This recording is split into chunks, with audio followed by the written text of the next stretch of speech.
এই ঠাকুর বাড়িতে যারা আছি আমরা সকলের সংগঠন করা তাদের মানে ব্যক্তিগত অধিকার আছে।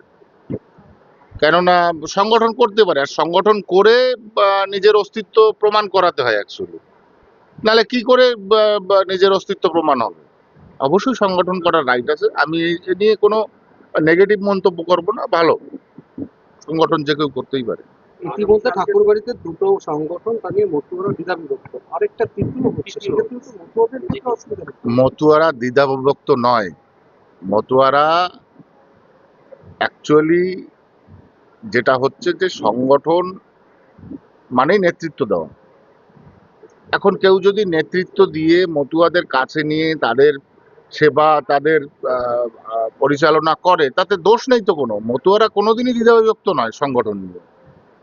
এসআইআর ছিল আরো একটা হচ্ছে, সেক্ষেত্রে একই রেজিস্ট্রেশন এরকম সংগঠন হলে কি এখন একই রেজিস্ট্রেশনের সংগঠন নিয়ে যদি কেউ আমরা গুতোগুতি করি, মারামারি করি, তাতে তো কি যায় আসে? মারামারি গুতোগুতি করে তো কোনো লাভ নেই। কিন্তু সংগঠন করার অধিকার সকলের আছে।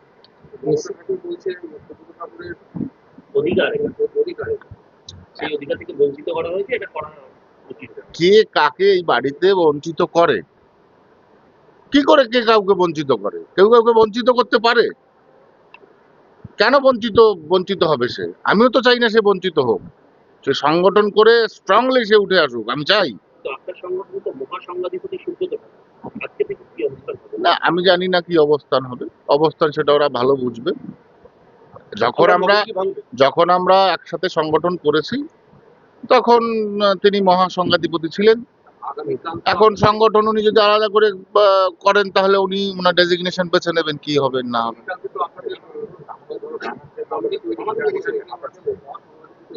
না, উনি আলাদা করে সংগঠন করছেন, সেখানে ওনার মহাসংঘাধিপতি সেখানে থাকবেন কেন? উনি যখন আলাদা করে ঘোষণা দিয়েছেন সংগঠন করছেন, তখন আমাদের সংগঠনে উনি কেন থাকবেন? উনি তো থাকার প্রশ্নই নেই কোনো। তৃণমূলের একটা অভিযোগ যে এই পিএফ আবেদন এবং Hindutva form all India form দেওয়া হচ্ছে, সেখানে যে টাকা নিয়ে দুই ভাইয়ের মধ্যে যে বিরোধ, এই বিরোধের জন্য এই ভাঙা কাসর বাজিয়ে লাভ কি আছে? টিএমসি আর কি কিছু খুঁজে পাচ্ছে না, নাকি কোনো এজেন্ডাই নেই ওদের? ব্যক্তিগত সমস্ত জিনিসে এসে লাফিয়ে পড়ছে। ভাঙা কাশ বাজিয়ে কি হবে? বহুবার বলেছে, কি হয়েছে তাতে? ওইসব শোনে নাকি কেউ? ভাই হিসাবে দাদা যে নতুন সংগঠন করছে, তাতে কি বলবেন? মানে আপনি কি বলবেন? শুভকামনা থাকবে? একদম শুভকামনা আছে। একটা সংগঠন করলেই সেই সংগঠনের সঙ্গে সঙ্গে দাঁড়িয়ে যায় না।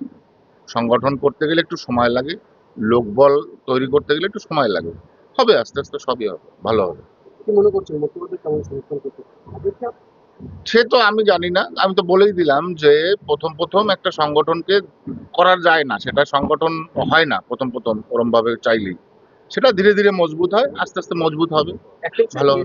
এসআইআর আবহে যেখানে মতুয়াদের নাগরিকত্ব নিয়ে একটা বড় সংশয় আছে, মতুয়াদের একটা বংশের মধ্যে ভীতি সন্ত্রস্ত তৈরি হয়েছে আপনাদের ঠাকুর বাড়িতে তারা আসছে সহযোগিতার জন্য, যেখানে মতুয়াদের সেই সময় অন্তত আপনাদের সবসময় পাশে থাকার দরকার ছিল, সেই সময় দাঁড়িয়ে এই যে ফাটলটা দেখা যাচ্ছে, এটা মতুয়াদের মধ্যে ক্ষতি হবে না? আরে কোনো ফাটলই নয়, এটা আজকে নয়, এটা আমার পূর্বপুরুষ ধরেই চলে আসছে, এরকম নতুন কিছু নয়।